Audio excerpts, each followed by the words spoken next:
All the time I hear people suggesting that they'd like to change.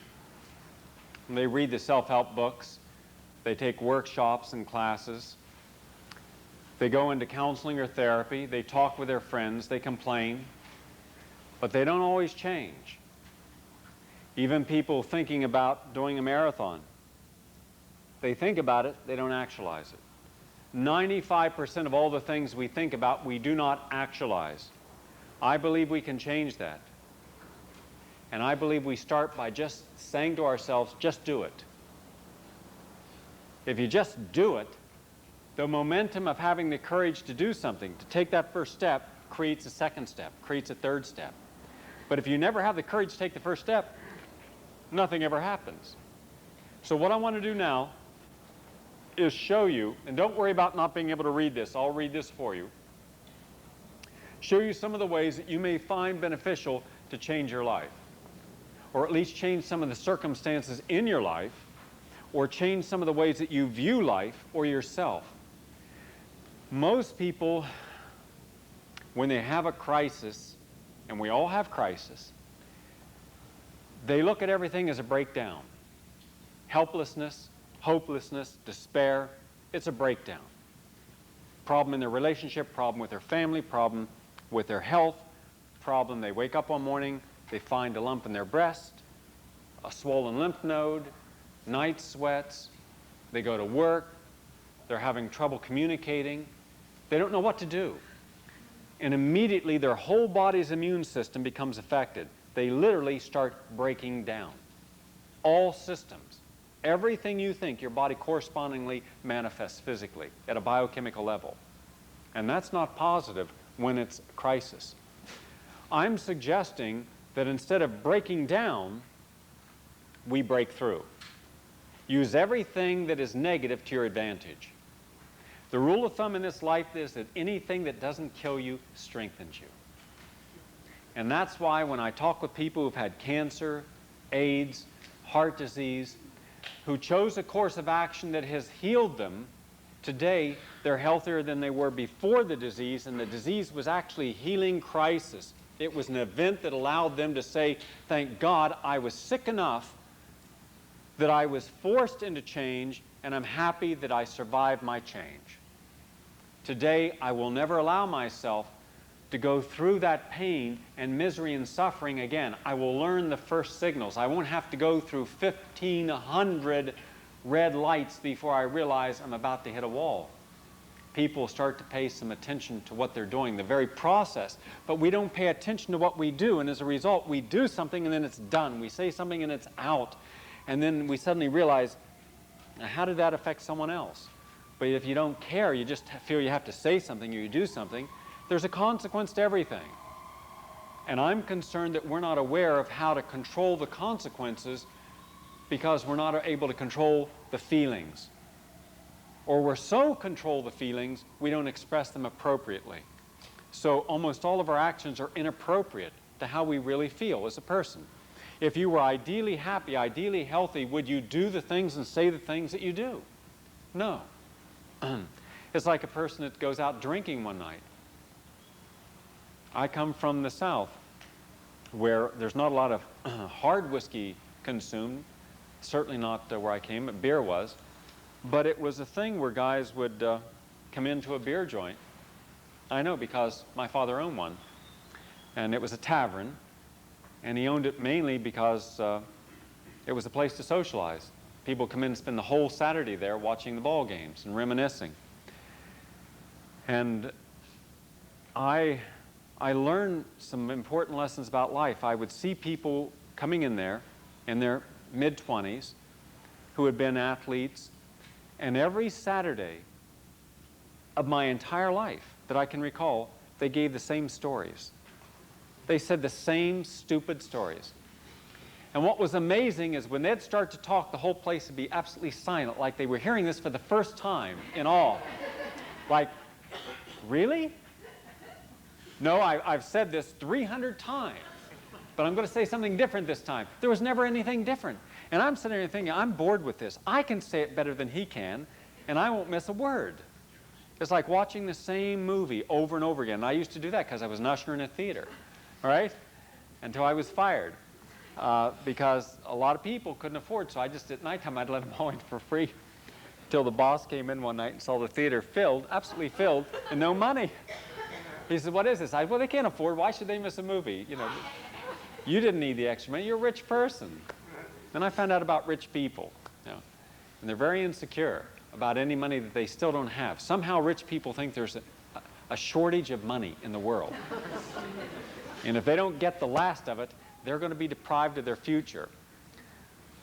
I was also fired from a hamburger place. That was a good omen. It was the first one that opened up my hometown, and I went to work there. And the owner was a very negative person. So what I would do is every time someone would come in and order a hamburger, I was a vegetarian, I put money under the hamburger. And I just figured it'd be kind of fun, watching me eat the money. Now you see why I don't live in West Virginia. I would have been shot had I still lived in West Virginia. And then one day the owner came in, just happened to come in when this woman had bitten into this hamburger and pulled the money out and had eaten off the serial number and asked me could she still cash this with the serial number she'd eaten. And of course the owner asked her about eating a $5 bill on a hamburger that cost 25 cents. I was fired. I didn't stay in jobs very long where I grew up because I was always complaining about something. I worked at a parking lot until I started to realize it was very corrupt. Why a $2 million parking lot where there were no cars? It just didn't make sense. But the politicians in my hometown had a name for that. And I had a name for it, and it wasn't the same name. And when I went to expose that, I was fired too. But I learned about people, and I learned that everybody in my hometown lived their life after high school, after they graduated, as if they were in a time warp where time stood still on the day of graduation. I never heard a person ever talk about a thing that occurred after high school, except monotony and boredom. Their life was exciting before. And yet those that went to college, they stopped talking about life after college. And so you would hear a guy, to this day, if you went home, you would hear that same guy talk about the basket he made that won a game, and everybody would still be quiet, and they'd be drinking their 15 or 20, beers throughout an afternoon, and all end up with these beer bellies and prostate cancer and large prostates, right? And all puffy and pasty and rotted teeth and miserable and high blood pressure and high triglycerides and depressed and divorced and life going nowhere, and thinking that's completely normal. That's the way life should be, because it's always been that way, because there's no other model, because no one has changed and stayed there to live to talk about it. So it's a way that I learned about people who are growing and people who are not, and people who feel comfortable around people who are not growing, and people who feel very uncomfortable around someone who is changing. And why you have to be aware that when you start your process of change, don't expect everybody to feel thrilled by your change, your revelation, your new insight, your new body, your new mind. They're not going to. In all likelihood, they're going to intentionally try to make you feel a particular way. And I'm going to show you why when we get to this up here. Let's start just by doing it. Let's have a whole new beginning to our life. No excuses, no regrets, no blame. The only thing you can control in this world is right now. All right? But let's say, for argument's sake, we want to do something a little different. We want to put our life on trial.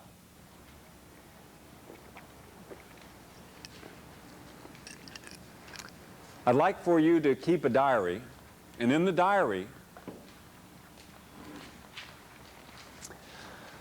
I'd like for you to assume for a moment that you have been brought to trial.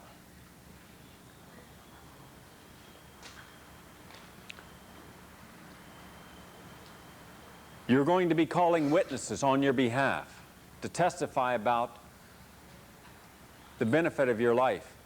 But you're also going to be able to call to the stand to challenge them, everyone who had a role in your life. Your mother, father, brothers, sisters, aunts, uncles, religious leaders, school teachers, friends, best friends, worst friends, employers, co-workers.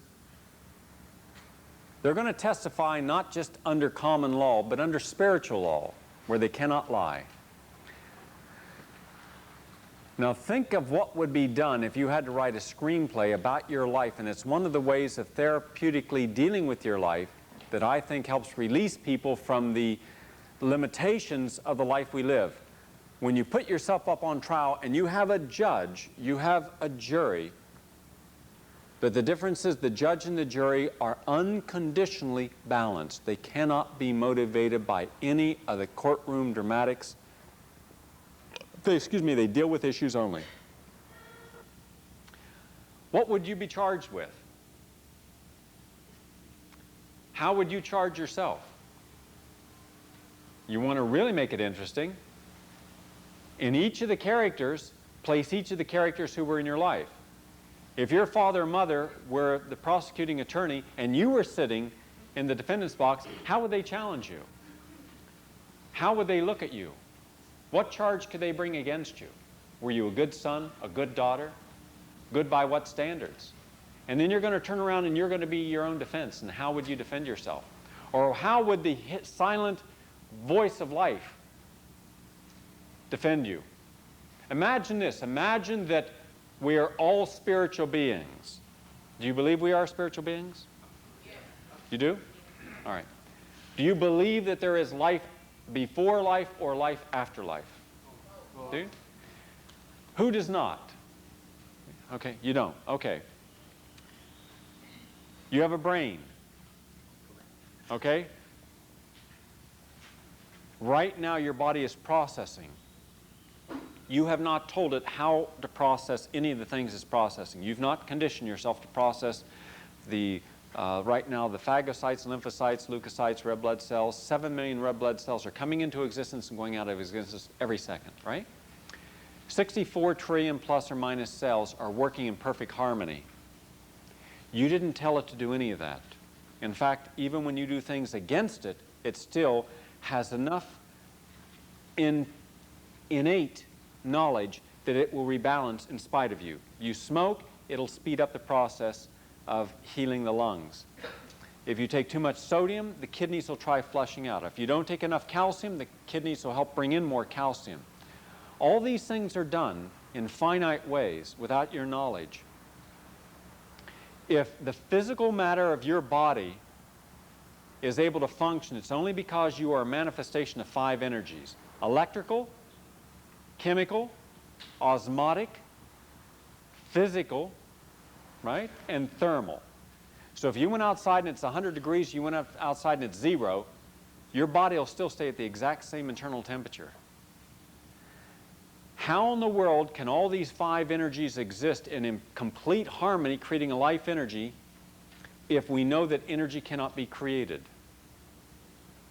The law of physics alone, forget any spiritual feelings, any metaphysical feelings, any etherical feelings, the laws of basic physics dictate that energy cannot be created nor destroyed.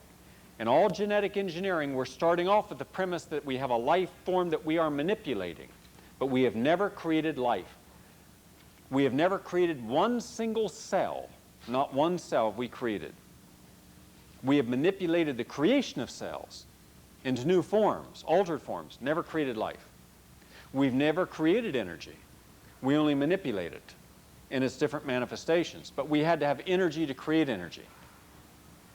You have to have an electrical current to turn on a light. But you couldn't create the electrical current if it didn't exist. You can only use it.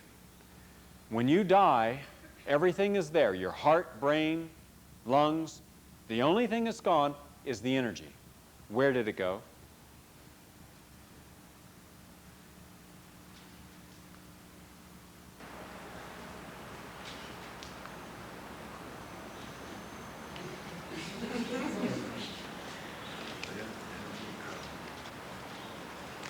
Where did it originate?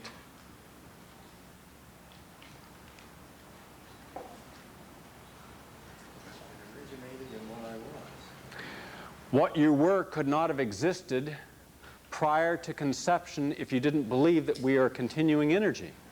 You could not have energy exist with all the knowledge of knowing what it does unless it had a consciousness.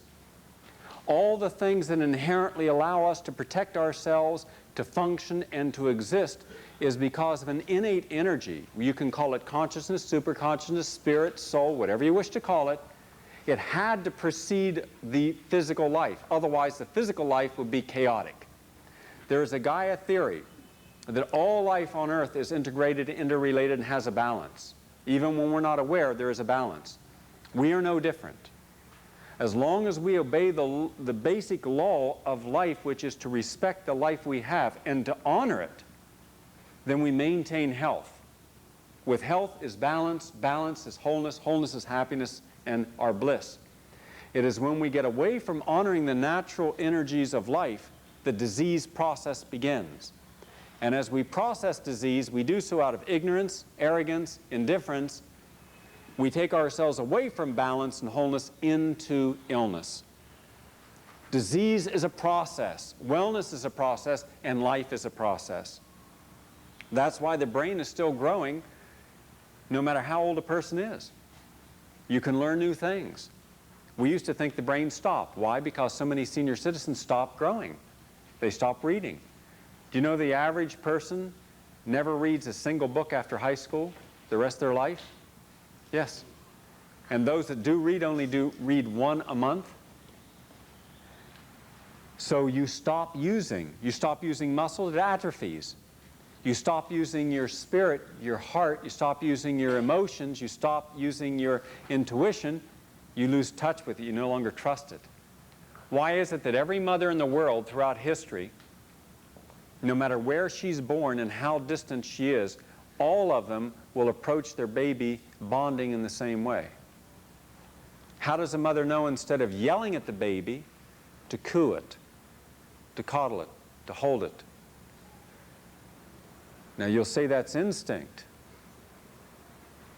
What then is instinct but the natural design of the consciousness to self-preserve, protect, and nurture?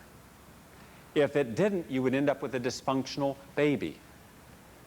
No matter what intellectually you gave it, you would end up with something that does not function properly emotionally. Look at the English. Look at the royal family. Now that is a sad state. Actually, I happen to have a lot of respect for Prince Charles. He made the mistake of trying to speak out, unfortunately. But he's got a brain and a heart, and he's got a good idea about their society, but nobody listens. The trouble is, and of course I'm making a joke about it, but for a long time in a certain element of that society, it was considered acceptable to have a nanny raise you. You weren't bonded with your own parents, and fathers never bonded. Never. So you grew up detached. And what you're detached from, you spend your whole life trying to find. And frequently, you will try to find it in other people. And if you try to find that in other people, you end up in codependent relationships. And that creates dysfunction. But when you find that in someone like American Indian or the Bushmen of the Kalahari, where the mothers carry their babies for a couple of years, and the baby's always a part of everything, all the communication, then you feel naturally bonded. You feel a part of, you feel connected to and whole. You've been accepted. There is a trust. When you are swinging a tiny little child, the child is helpless, the child is vulnerable, the child trusts. Now, if you do not betray that child's trust, if you honor the child's trust with your unconditional love, that child will grow up trusting themselves and trusting other people and taking chances, not being afraid of being vulnerable. But if you smack the baby, if you correct the baby, if you spend most of your life trying, like Buzzy did, trying to say no to every... So you shouldn't open your mouth, Buzzy. He says no to his kids his whole life. Now he's gone through a detox. Now he says yes. Of course, they've all been in Bellevue for the last 5 years. Lots of luck, Buzzy. They hate you, Buzzy. No, in point of fact, they now appreciate him in a very special way. Otherwise, they had planned to kill him. I didn't want to tell you that. That child will never trust again, because when you're very vulnerable and you've been hurt, you're helpless. You're not in power and control in your own life. You've been affected. Think of every little boy, for instance, that's told to go out there and be this special athlete. And you go out there and you got this big mitt and you got a big ball and you're terrified you're going to let your father down. You're not, if you had the pressure of your father, you'd pick it up and you'd play and you wouldn't be afraid to fall down, make mistakes. It would be a part of your own process. But you're not doing it for you, you're doing it for him. And he is the only God that you know. And he becomes the Old Testament God, a God of wrath. With his eyes, with his expression, with his, you dropped. He doesn't have to say anything. It's what he does. And now you feel that you've let him down. You no longer feel protected. You no longer feel that you can be vulnerable. And in your mind, in the recess, you say, someday I'm going to be big enough and strong enough that I'll never let anyone hurt me again. And then you become a lawyer.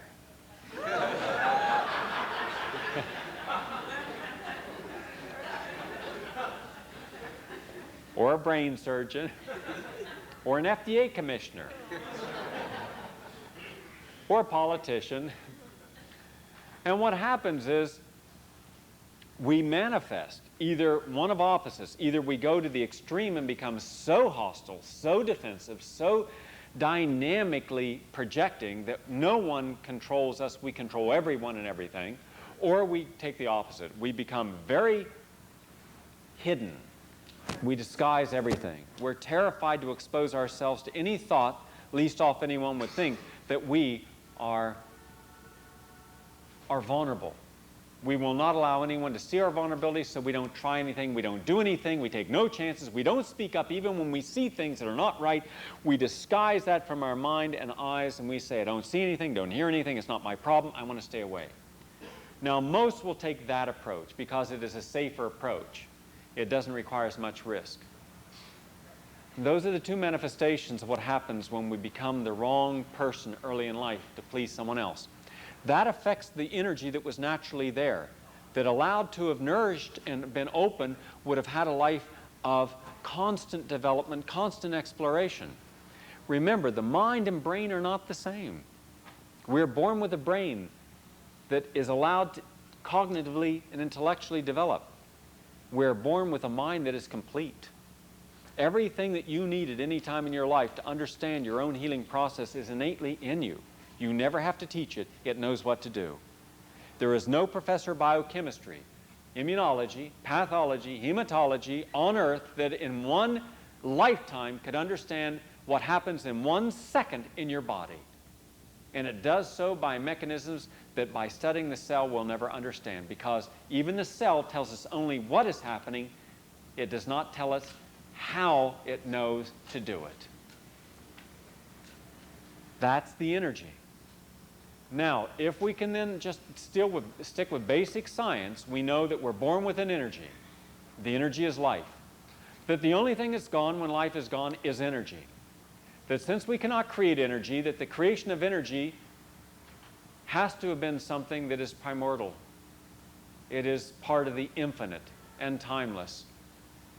And since time and reality are not synonymous, then we cannot place a time at which energy and life started. You can say it was with a Big Bang, but what preceded the Big Bang? If matter was there before the bang, then life had to occur before matter. Then there is a consciousness of which we are merely part of the protégés. And those people who go through life honoring it are people who live in bliss.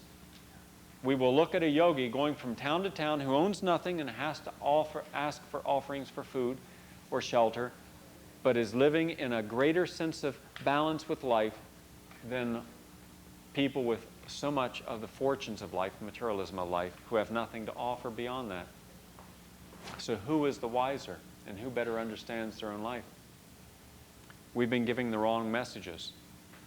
So that's how we justify life. But what would happen then is, if you have to honor that if your cell knows what to do, then it has a consciousness. If your body knows what to do, it has a consciousness. And all of us know that we are affected by something we were not conditioned to believe or to identify, and that is compassion. We're not taught compassion. There's no classes in compassion, but we all have it. You have it. You weren't taught to be compassionate. But you have compassion. That is the heart. That is the natural feeling. You see, when you unclutter and peel away and open up all this conditioned self, inside there's a light, and in that light there is the real self. And the real self has everything we need for healing.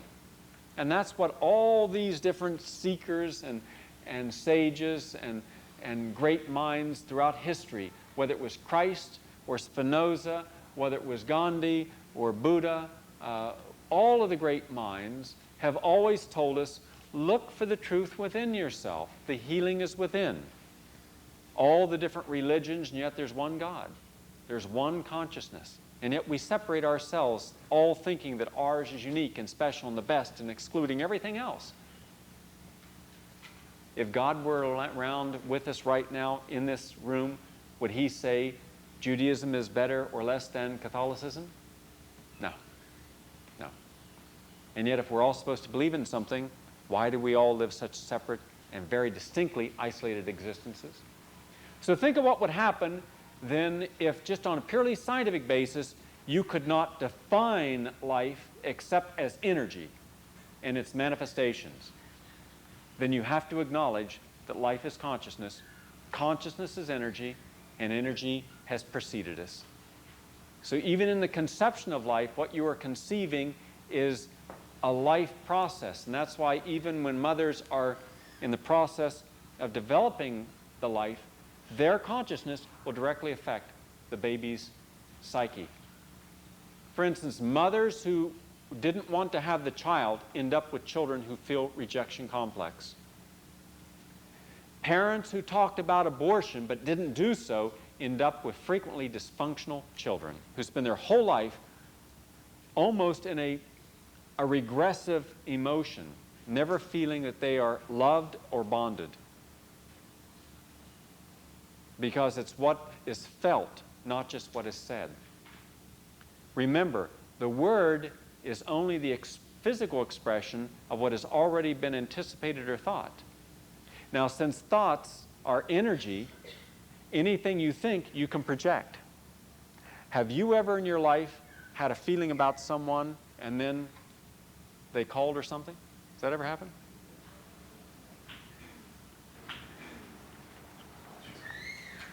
Anyone that ever happened to?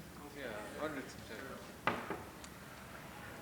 Have you ever been with someone and knew what they were going to say and then they said it? Does that ever happen to you? Yeah. Do you think that's a coincidence? No. They could have said buttermilk, but you know what they were going to say and it wasn't buttermilk. All right? That's the connection. I had a call today. Who was with me today? Who witnessed this?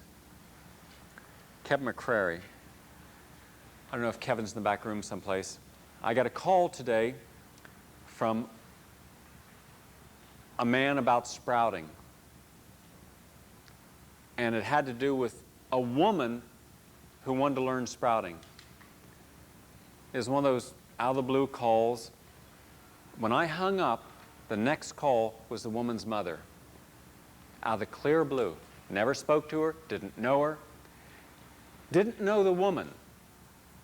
How in the world, since I've never heard from either of these people in my life, is there a line drawn between two people both talking about the same person within the same minute?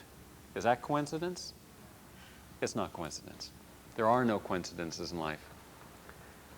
There are times when I know that the energy is very high, very intense, and that something's going to happen that day. And when it does, I get on a roll. I'll make all the calls I can. I put out the energy because it just feeds on itself, very positive.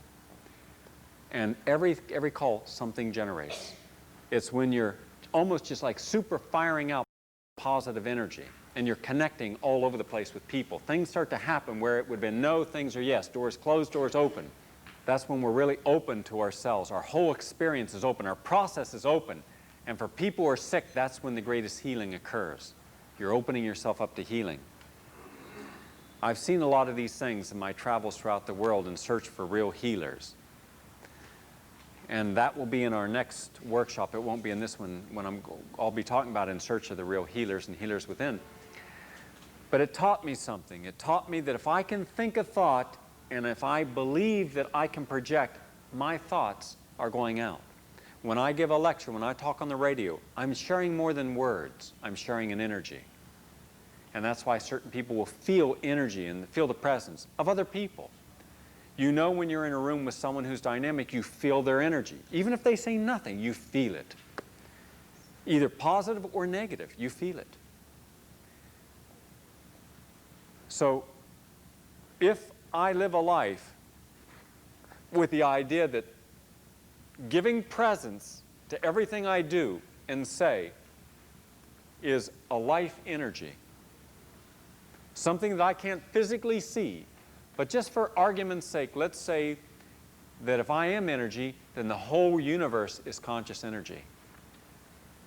Then everything I am is merely a manifestation of everything that is already. Therefore, my thoughts, my deeds, my actions are born by witness. And that is the witness that I have to be responsible to, not just in my day-to-day activities.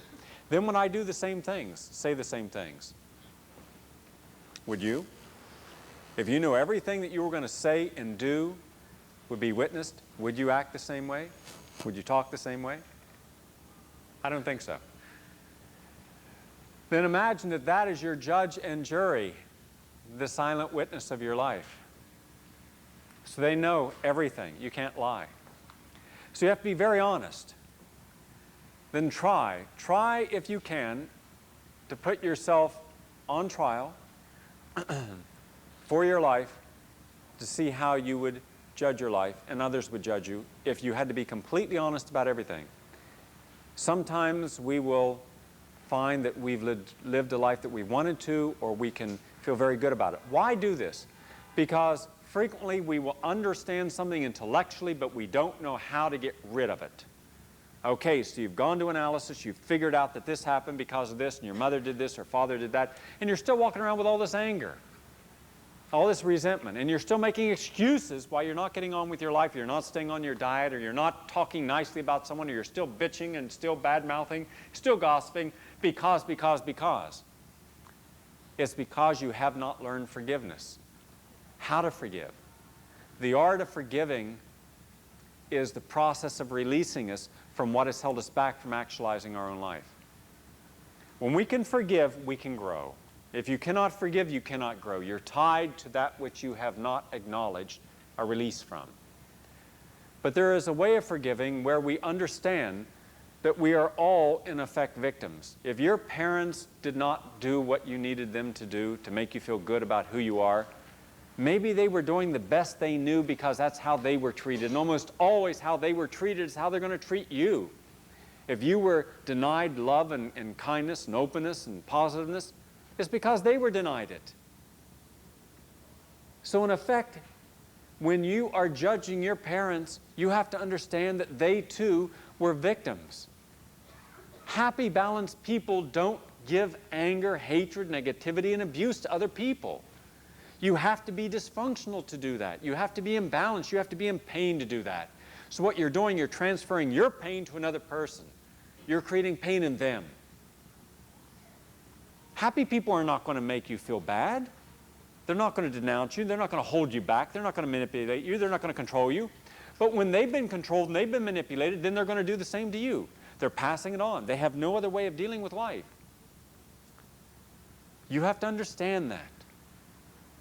So you were the victim, they were the victim, and their parents were the victims, and on and on.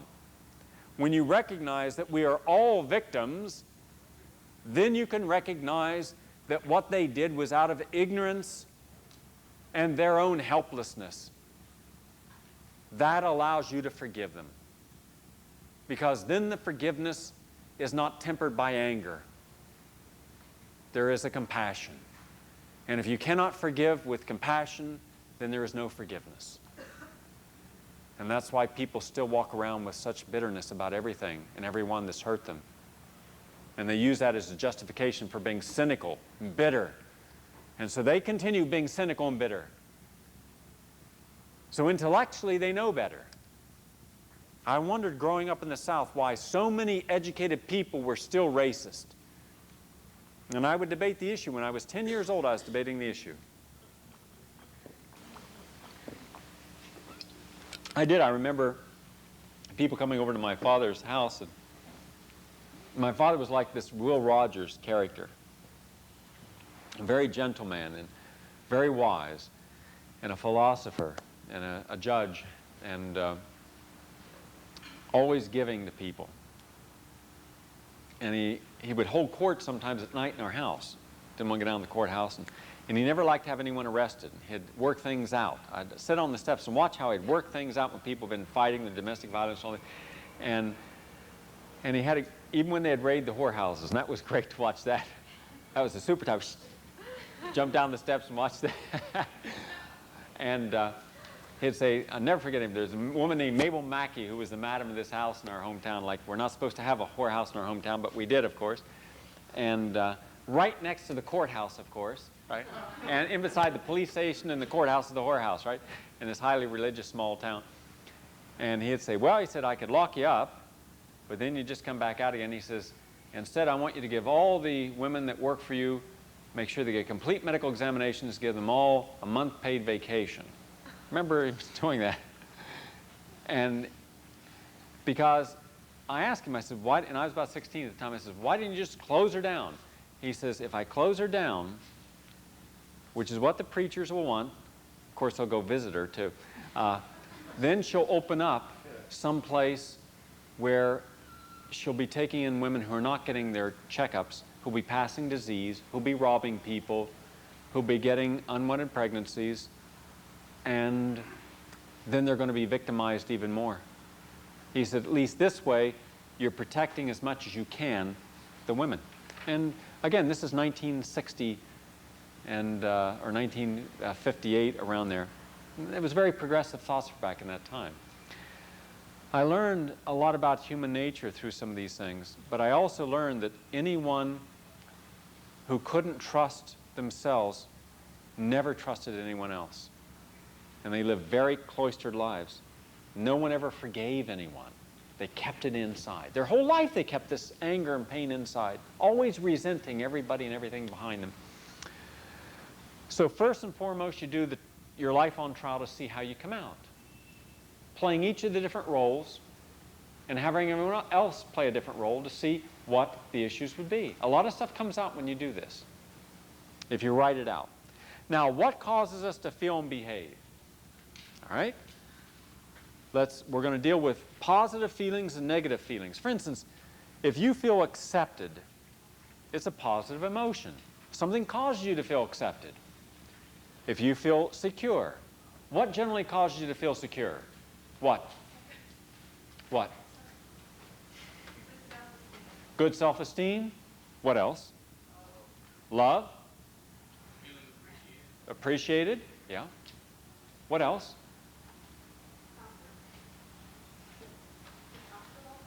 Feeling comfortable makes you feel secure. How about calm? What creates calm?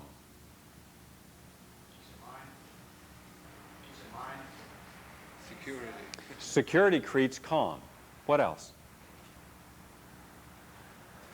Feeling at peace. If you feel at peace, you feel calm. A sunset creates a calm. Why does a sunset or a sunrise or watching the waves or watching fields of clover or hay, why does that create calm? Why?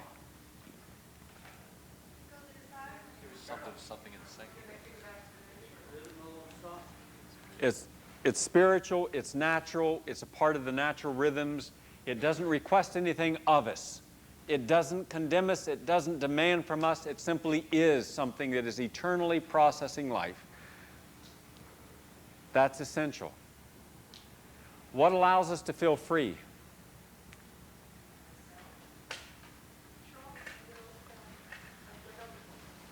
Healthy control. Choices. Choices we're able to act on.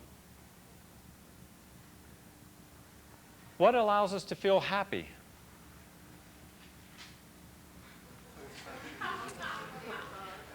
Huh? I would say satisfaction. Satisfaction. The child within us allows us. When the child comes out and plays, life is a big playground. Everybody's there to be played with. We don't play with people anymore. We become too protective. We don't like people in our face. Get out of my face.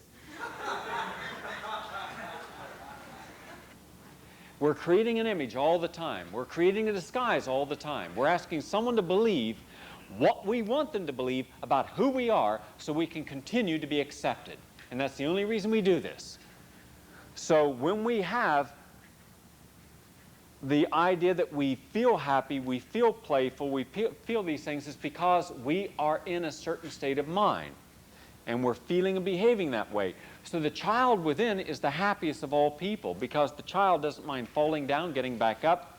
The child can play. The child can make mistakes. The child can learn and unlearn. The child can change. The child can grow. The adult man or woman can't. There's no fun. Men and women aren't fun. Did you ever notice that? They are boring. Serious. I mean, especially on the Upper West Side. God. Hi, Marxist, communist, lesbian, anti-feminist, whatever. How are you in your gray Symbionese army outfit with your Molotov cocktail and your cheap wine and your Maoist handbook? You want to go out and have some fun? We'll watch a bonfire while a capitalist burns. Sounds like a person. Something like that. Upper East Side Jewish intellectual staying home and reading from some long book all night. Very strange the way we enjoy ourselves in New York. Now in California, they're out throwing frisbees, having great sex, eating sprout sandwiches or something. Not in New York. Very different, even where we live and where we socialize. We're always trying to project. I had a party. I had a dance party. This is about 2 years ago. And it was interesting because a lot of people came just having a great time. And then over in the corner were all these kind of strange-looking people. All with their uniforms. Remember, what you wear is what you are wearing in order to be accepted. And the irony of it is these people think they're so cool, not realizing that they're still trying to be accepted by the people who are going to identify them with their attitudes intact. You change your hair, you change your beard, you change the color of your clothing, and suddenly, who are you? I thought you were one of us. And it goes from the gangs on the streets to the gangs in boardrooms on Wall Street. What we wear says what we want to be accepted as. And they were all BAI insiders. Right? Man, what a depressing group. I mean, everybody else was dancing and singing and socializing. And I think they were plotting, some coup or something. Certainly they weren't laughing and looking suspiciously over their shoulders, at everyone. And I went over, I says, hey, lighten up, have some fun. We're having fun. Could have fooled me. I've never seen anyone at BAI ever laugh. If you did, you wouldn't be considered serious. Isn't it amazing? Serious people don't have fun. They don't. I never see serious people having fun, do you? Has anyone ever seen Dick Cavett laugh? Have you? I'm not sure. William F. Buckley? It is different. I think he has paralysis of the jaws. If he did laugh, you wouldn't know it. He'd go, ha ha ha ha ha ha ha. He would laugh in French or something, But of course, he would make us aware of it. How do we feel relieved? Outside of a bowel movement, how do you feel relieved?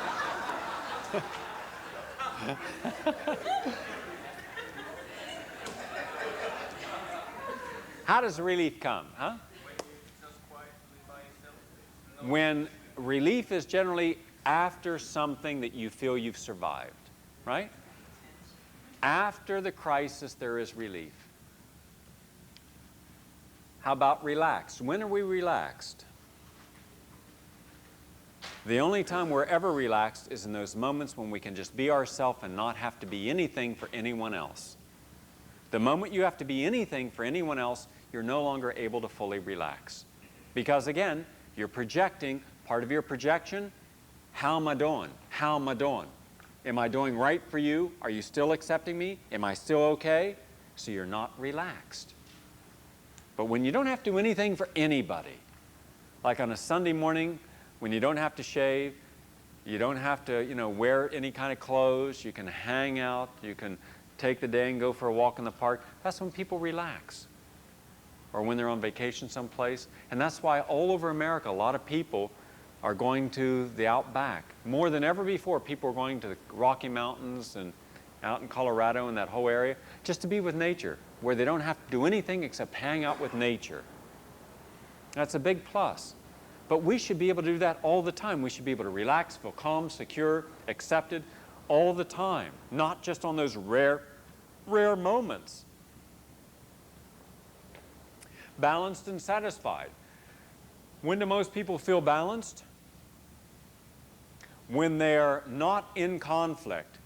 The moment you have any conflict that takes you to any extreme of your own nature or behavior, you are not balanced. If you're out doing excessive exercise, you're not balanced. If you're not doing enough exercise, you're not balanced. If you're eating too much health food, you're not balanced. Not enough, you're not balanced. If you're showing love to the point of obsession, you're not balanced. And if you cannot show love, you're not balanced. You see, it's fine-tuning what we really need to feel completely at peace with who we are. That's balance. But balance requires focus. It requires attention. It requires a sense of, if this is what I want to be, then I better pay attention to it. You cannot be healthy. You cannot be who you are. You cannot be free. You cannot grow. You cannot change. You cannot develop unless you're willing to focus on yourself. You have to become the priority. If you continue to focus on everything else that's tangential to your own life, then you become secondary to your own experience, and therefore imbalanced. Everything else gets the time and attention, not you. So you've been the right parent, the right lover, the right worker, the right everything for everybody else because your need to project acceptance made you create imbalance to gain acceptance, but now you can't accept yourself. So anytime there's not balance, there's imbalance, and the imbalance is always going to come back where you're going to resent this. You're going to do something to hurt yourself because there's an inner lie.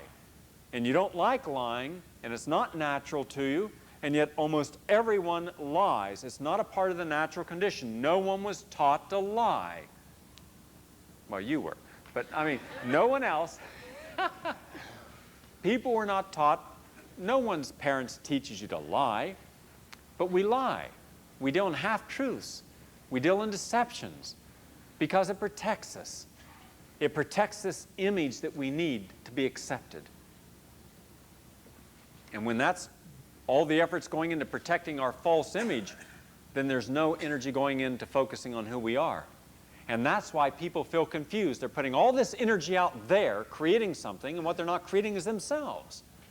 You cannot create both and win. So you got to focus on who it is you are, and that's what you should spend your time on.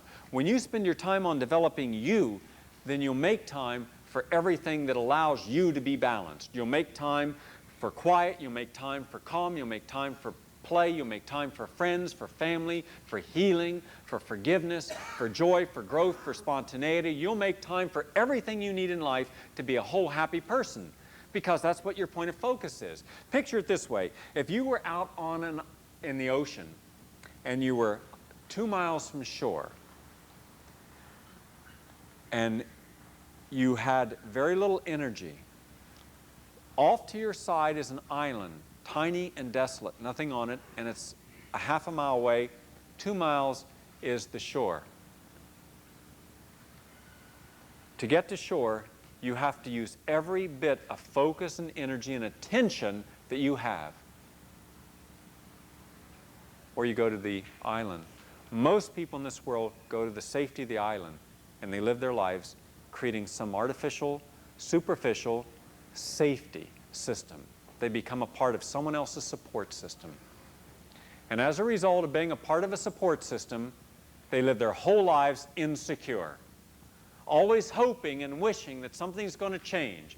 The Mr. or Mrs. Right, the right job, winning the lottery, things will happen, things will be better, but it never does. And they go to their death with this kind of quiet desperation, maybe never letting anyone really know it, but they know it. Versus the person that says, I'm going to do it. And that gets back to just doing it. You go for it. But it's like in a marathon. You cannot do the marathon if your mind is on everything else except your running, and the focus of your running, and the balance in your breathing, in your body movement, in your rhythm. And that's when the whole experience becomes integrated.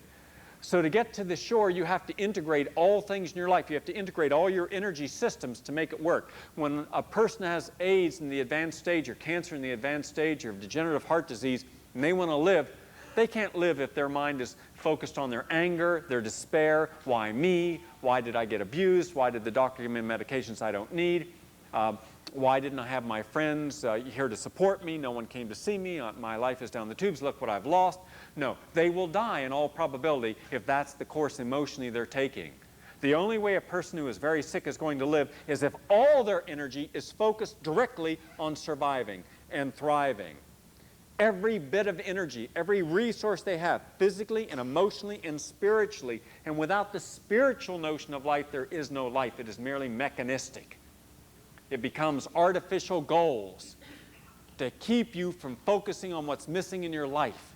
So the goal of money, the goal of power, the goal of control, the goal of acquisition.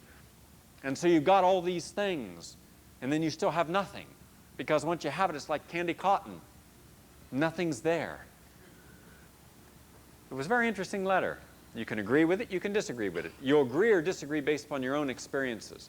It's the kind of thing that is a very personalized experience thing. But it was a long letter, and she talked about having been married very early.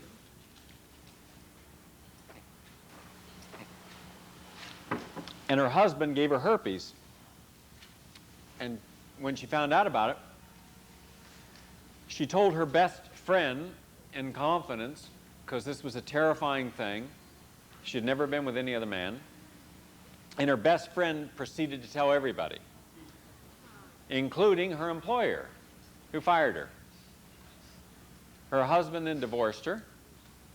And in the small community where she grew up, no one would socialize with her. They all called her and thought she was a whore, because of the stigma that comes with someone who has a socially transmitted disease. And she said that every one of her girlfriends betrayed her. And then she went on to do an essay on the nature of female friendship versus male friendship. And now all of her friends are males. She's moved away from that town. She lives in another city now. And she said that how interesting it is that men are friends for life. Whether a man gets married or stays single, moves away, they're friends for life. They never allow anything else to interfere with the bond that they have. Men don't badmouth each other. They don't talk about each other behind their backs. There are exceptions, but generally they don't. Women almost never talk about anything with other women except the problems they're having, what they've done, with who they've been with in great detail, and other women. And when a woman has a man in her life suddenly, you're out of their life. It's like you're a fair weather friend. And now you're not primary in importance. That other woman's romance or relationship is.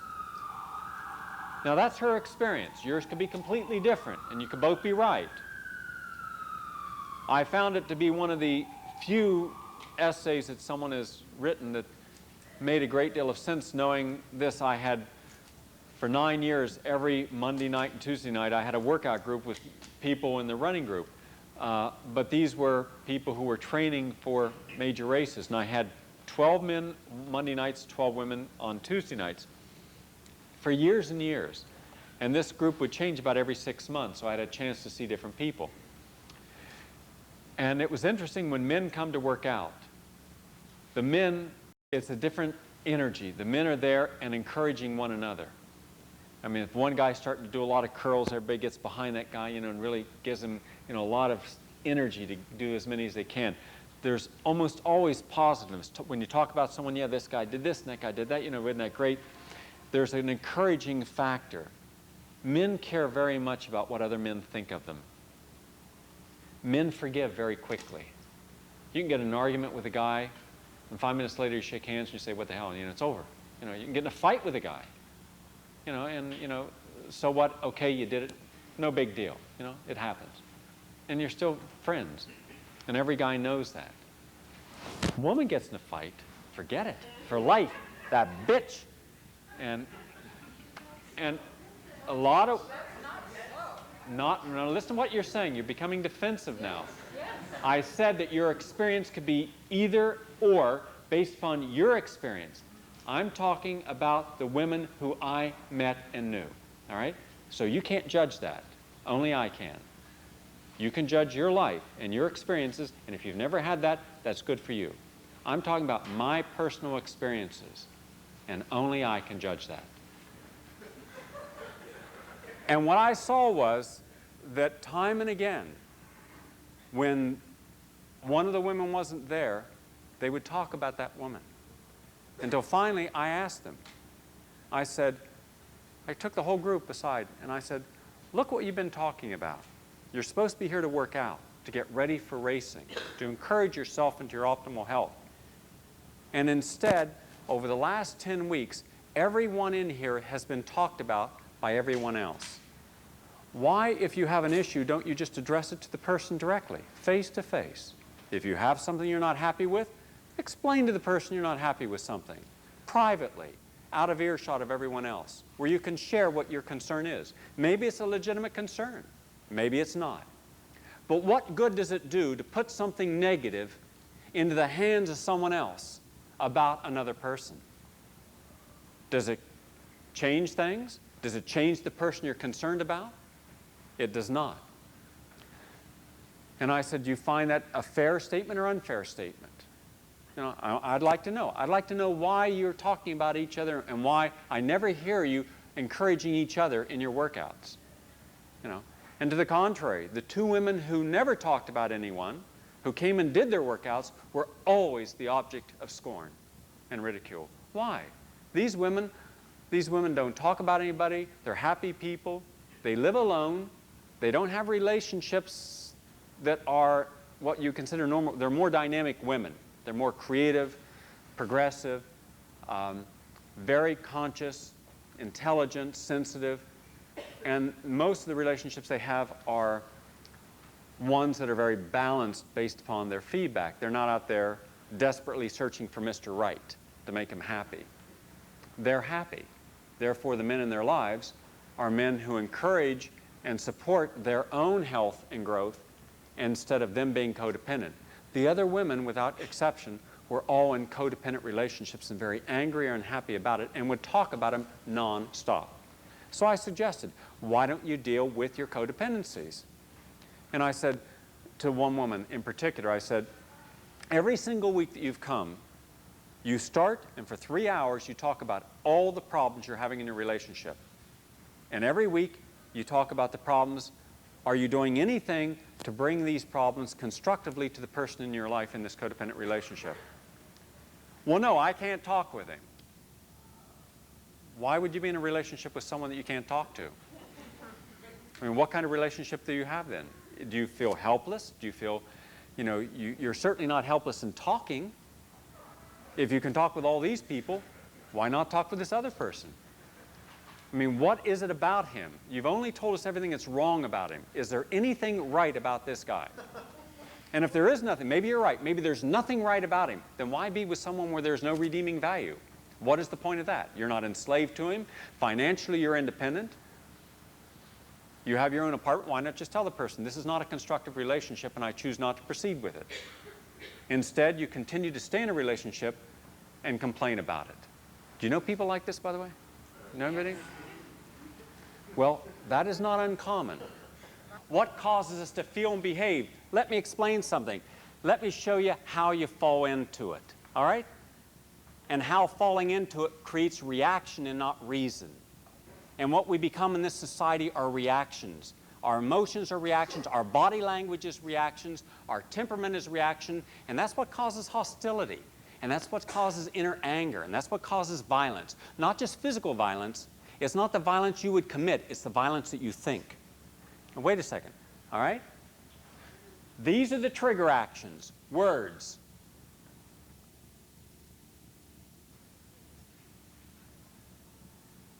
Are you offended by that? It's a word. But if you internalize that, then you become angry. You become angry at me and the word because you see it as meaning something that you were conditioned to believe or you accept intellectually is derogatory and destructive to you as a man and as a race. I could say any word. I could say wasp. But when I said wasp, you laughed. Right? They control the world. Oh, that's rationalization. Oh, I knew I had BAI listeners here. I knew it.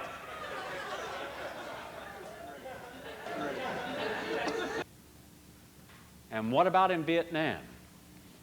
And 58,000 people and 350,000 casualties and millions of mind casualties with post-syndrome stress who are walking around today not knowing what day it is, not knowing how to communicate.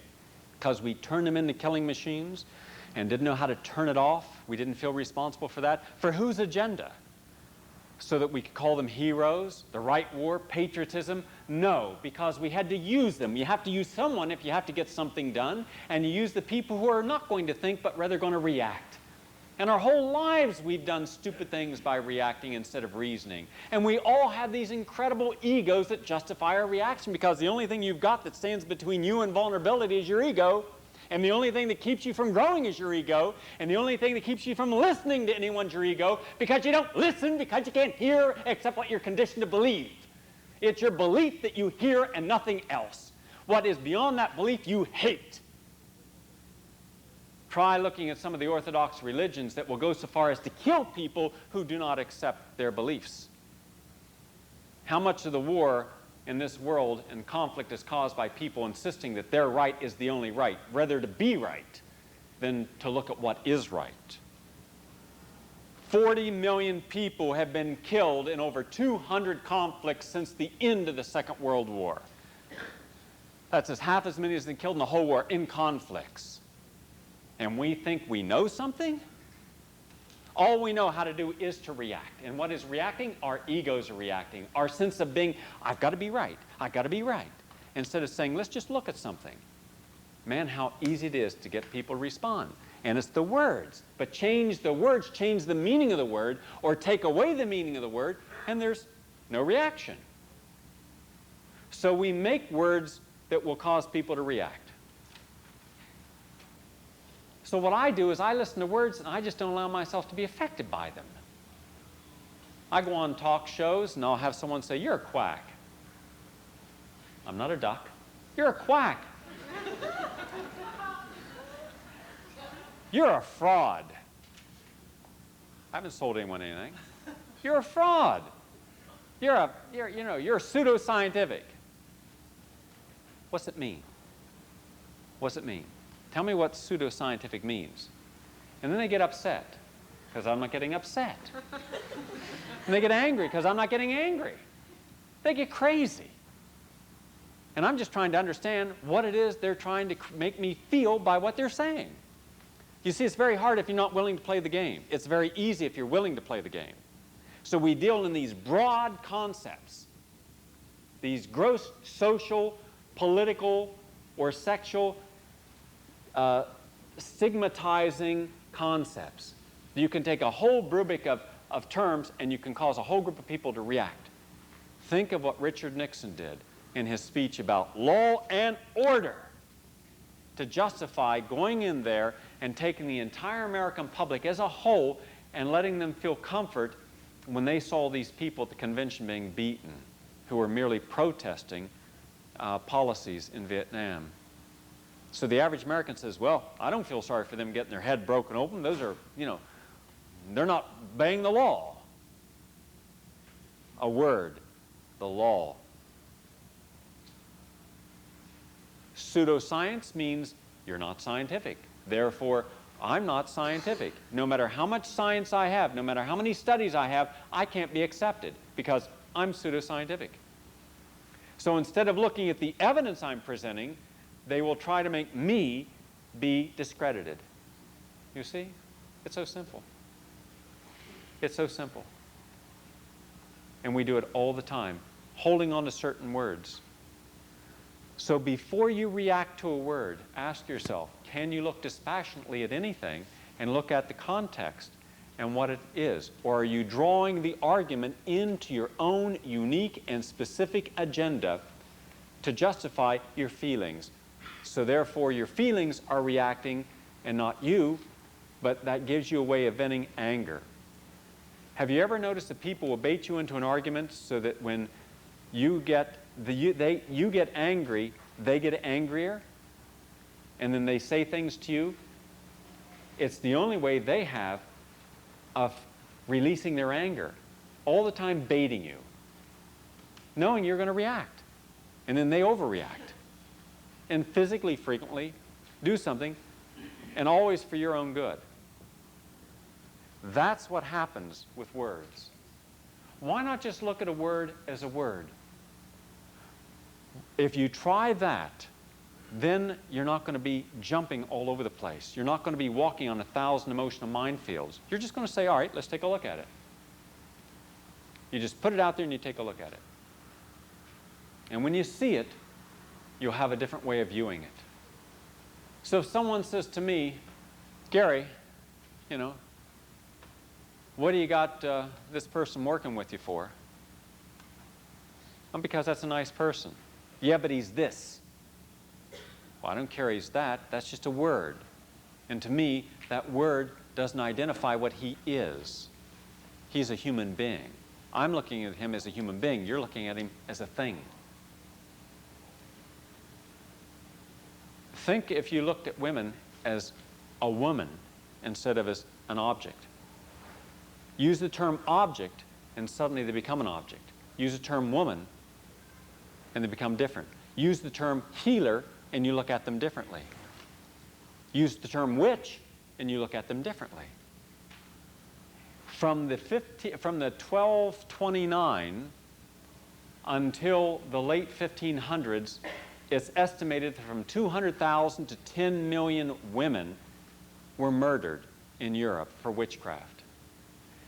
And it's an interesting study in patriarchal order systems. It was the advent of the medical system. In fact, you can see a direct correlation between the growth of medicine and the suppression of women as human beings and merely as objects. Any woman who was older was considered evil and a mistress of the devil because other people weren't living beyond 40. So any woman who was living beyond 40 was automatically suspect, and frequently women had to lie about their ages. And if you wonder why women lie about your age, you want to know where that comes from? See, things always come from some place, because at that time, if you didn't lie about your age, you could be killed. By the hundreds of thousands over 40, it was a death sentence. Any woman who was brought in was always forced to have her hair shaved. Why? Because the judges were fearful that women could cast spells with braids. So no braids, no hair enough to braid. Women couldn't even be brought in to face their accusers. They were put in backwards. Why? Because they were supposed to have an evil eye. Women were paraded and humiliated. You see, by winning something, you first have to hurt someone publicly, you first have to humiliate them. You have to degrade them. You have to make them less than human. You have to make them the it rather than the thou. You see, we couldn't hurt each other if we all respected each other as thou. Right? If you are a special human being, if you are a kind heart, as I said at the beginning of this lecture, I look at everyone as a kind heart. Until you show me otherwise, that's how I'll view you. I don't care about it, your color, I don't care about anything. It's immaterial. We're all from the same creation. But if I were an evil person and I didn't want anyone to trust you or believe you, I would first have to denounce you. I would have to make everyone believe that you were a bad person. And to do that, I would use any method. I would disgrace you. I would try to embarrass you, humiliate you. I would use words that would make everyone feel that you were unworthy of other people's respect or attention. Then, collectively, society says, hurt them. Thumbs down on them. Publicly execute them. Humiliate them. You see, you can't go in and hurt a country. You can't invade a country. You can't hurt a people if you respect them. No one's going to support it. They are part of the thou. But if you make them an it, these chinks. Do you know how many times that word was used? Well, when you use the word chink or slant eye, then it's an it. It's like a spider, a cockroach. Then nobody cares. But you can't say those kind and gentle and decent people who have every right to live as we do, let's go out and kill them. I don't think any bombing commander could say that. Do you? Let's go out and kill some children today who are filled with love and gentleness and joy. Do you think that was on anyone's bombing run? Oh, yeah, I'd feel good about that. Yeah, sure. No. No, so we have to humiliate people. And for 27 years, I have been in that line of facing that. So I know what it's like since I've been on the receiving end. And the only reason I'm still there is because I learned not to take it personally. I learned to grow through that. That no matter what someone else says, that's their perception. Maybe they honestly believe that, but if they do, it's because they were conditioned to believe that, not because of any experience they've had with me.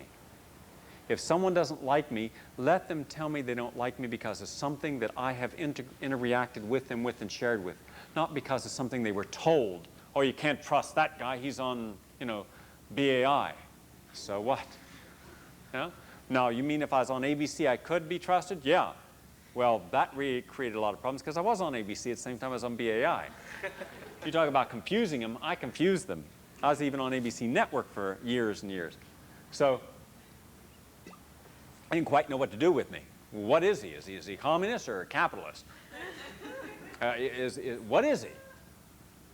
He never talks about his private life. Why? What's he hiding? Is he rich or poor? Nobody knew. Because I chose not to talk about sex, politics, or religion because I know that the moment you start, instead of listening and hearing, people react. And they will always justify their reaction because that's their ego. That's what that's their intellect. That's their power.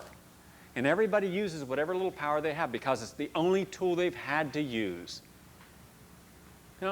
It's no different than if you talk with some guy, and as I was mentioning earlier, so many of these guys will go to some of these retreats, and instead of being able to communicate, just sit and communicate with a woman there, you will see 1,300 guys and 150 women and very little communication. Now, I've been there several times because a friend of mine is the chef down there. And when I go down to do some research on the health of people in the islands, which I do regularly because I'm doing a project down there, I go over and I study some of these phenomena. I just think it's fascinating to talk to a guy. And I'll say to him, I say, look, why are you out here playing volleyball? All the guys are playing volleyball. And here are all these very nice women that, I'm sure that there is some desire for people to communicate, to share some time. You're not dancing together. You're not socializing.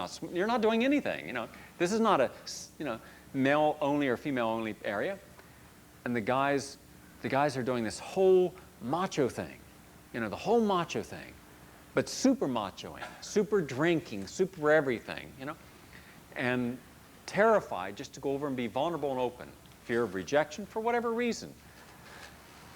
And I see this, and I say, this is a part of human nature that's not being dealt with because of that fear of how we're going to be perceived, fear of being open, fear of being sensitive. And also there's the fear of what the other people will think if you're the person that goes over, the only guy goes over and starts talking. See, we haven't got through even the basics. We're still stuck at the basics, as sophisticated as we think we are. Places will cause us to trigger reaction. And by the way, reactions are not always negative. They can be equally positive. How many times have we How many times have we thought about saying things that would allow someone to feel good about themselves, instead of saying something that will make someone feel bad about themselves? Remember, when you want to hurt someone, when you want to project negative energy, you say something that will make someone feel bad. All right? And that's why in arguments people say things like, oh, you're stupid, you idiot. Has anyone ever been called an idiot in this room?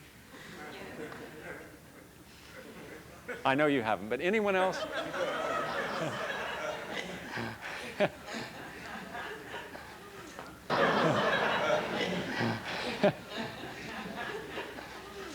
Lighten up. Have some fun with this.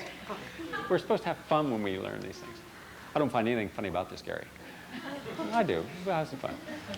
It's your juice. We're going to do a hands-on healing.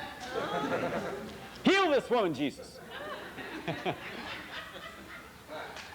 I think it's so important that we learn how words can heal. We already know how they can separate, how they can alienate, how they can make us isolate ourselves and even question ourselves.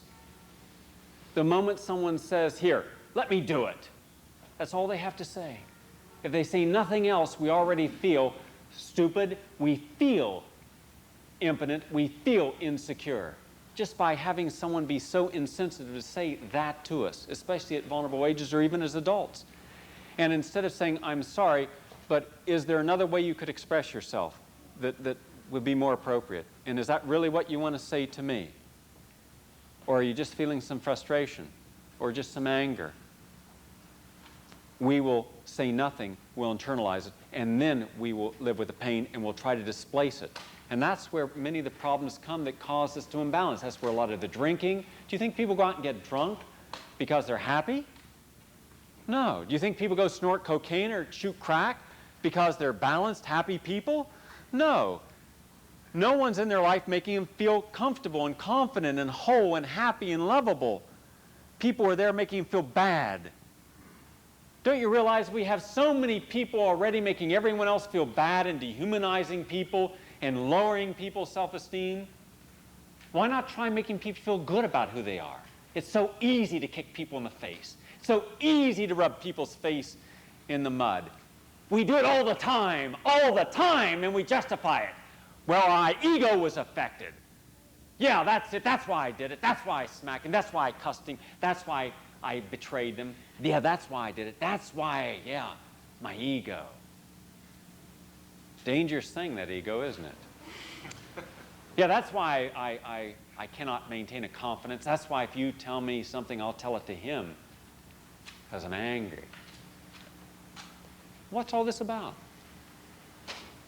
It's about not having people who are giving us positive reinforcement, saying the right words, and the right words are balancing words.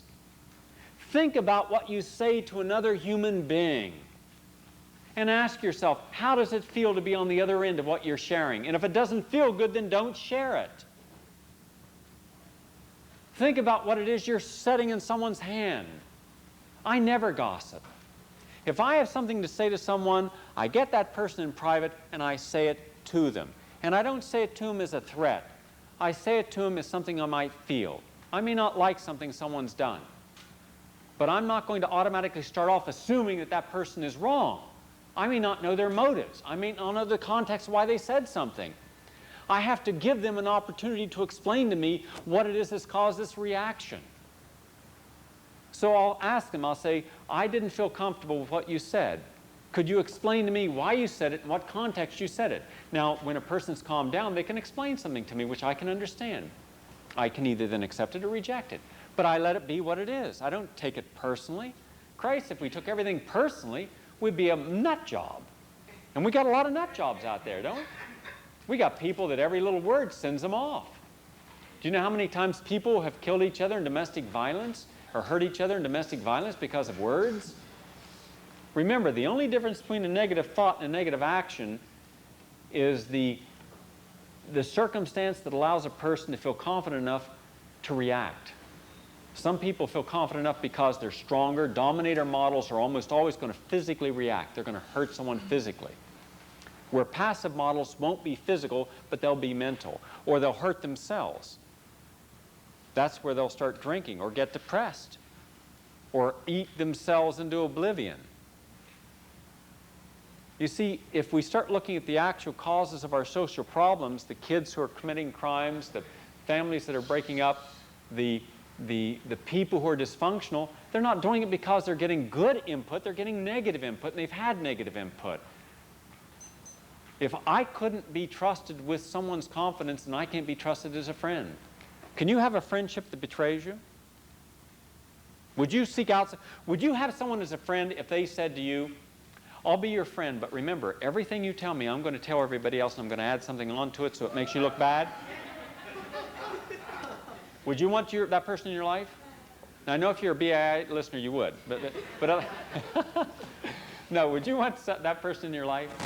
Would you? What would it say if you did? You have low self-esteem. You don't have any confidence as a human being, right? What else would it say? What else? Scared of changing? Correct. What else? You like good. Excellent. You like being a victim. Do you know people who like being victimized? Who walk around with a martyr's complex? They did it again. I realize it's been about 5,000 times they've done this. I don't know what to do. I guess I'll just have to go back for more. My shoulders are big. I can take it. Oh, is me.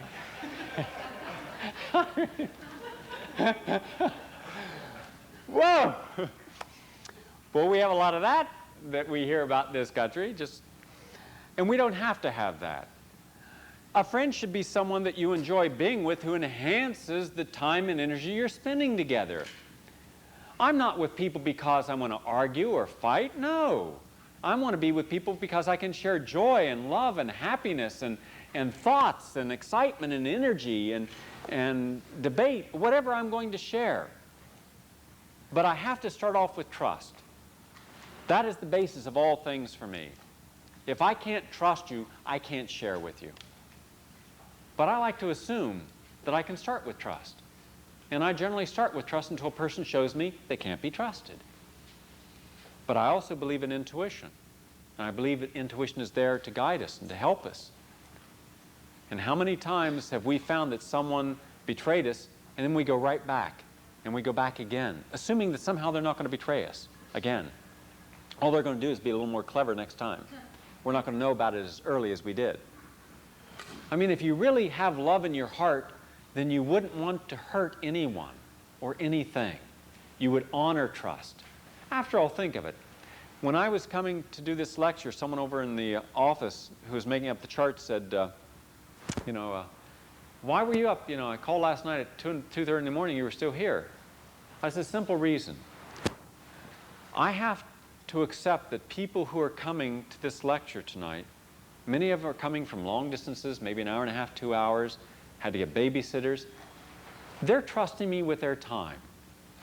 They're honoring me. I'm sharing an honor. I must respect this honor. I must respect my audience. If I can't respect an audience, I'm not going to prepare. So I want to be able to leave them with something that will allow them to think. Now, it doesn't matter if they agree or disagree, and I can respect that people can agree or disagree.